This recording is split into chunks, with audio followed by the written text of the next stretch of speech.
I am so grateful for this watch. Let me tell you a little story. So I was very pleased with the Islander Ameriquartz and decided to get the Islander Amerigraph.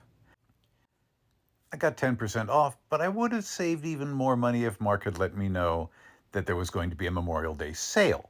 Anyway, I ordered the Amerigraph, and when I got it, it was just a gorgeous watch. It's a beautiful watch. It has flaws, which we'll get to later, but it's a beautiful watch. The bracelet is beautiful and really comfortable, and it's got screw links, and therein lies a problem. I don't know what ham-fisted Neanderthal put these screw links in, and I'm not a weak person, but I could not unscrew the links. It was getting to the point where I thought I was going to snap off the screwdriver, which Island Watches does include with your watch. Thank you. So I contacted Mark at longislandwatch.com and he said he would send a replacement bracelet. Try and say that 3 times fast, which he did, and it got here very, very quickly.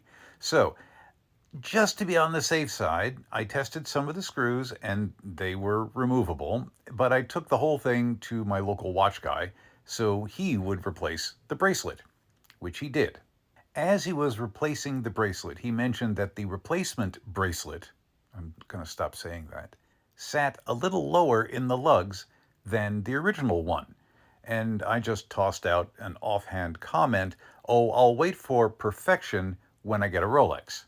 He said, also in an offhand manner, "Oh, I have some of those.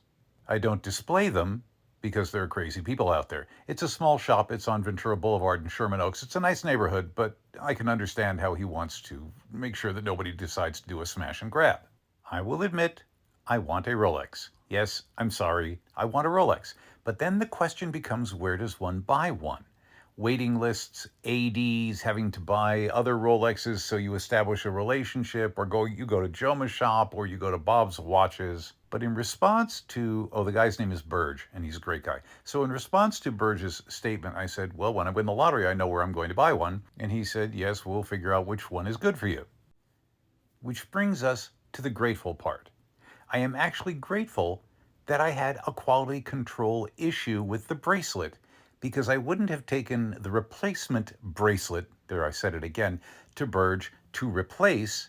I would not have made this offhand comment about Rolexes. I wouldn't have found out that he actually sells them. He has a great big display of many different watches. And now I know where I'm going to buy my Rolex. It'll be from a local merchant, a guy I've known who's been in the business for like 30 years.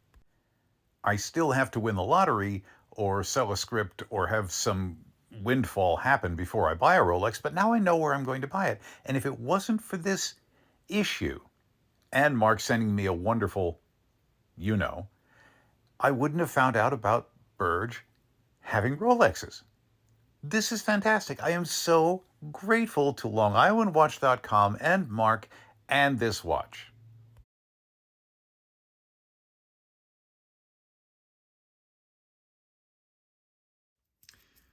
Here we have 2 similar chronographs, the Amerigraph and the Pagani Daytona Homage. Both stainless steel, both sapphire crystals, both pretty much similar functionality. However, Amerigraph, no screw-down crown, no screw-down pushers. Pagani, screw-down crown, screw-down pushers. Also, the action of the pusher is okay, but not as definite as you would think. Now, the return is kind of cool. It goes all the way around.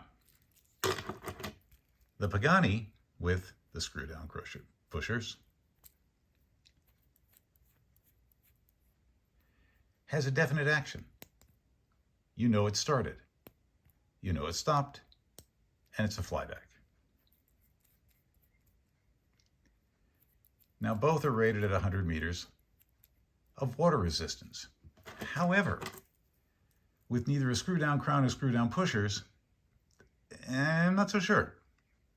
Screw-down crown, screw-down pushers, very possibly more than 100 meters of water resistance. Now, here's the big thing.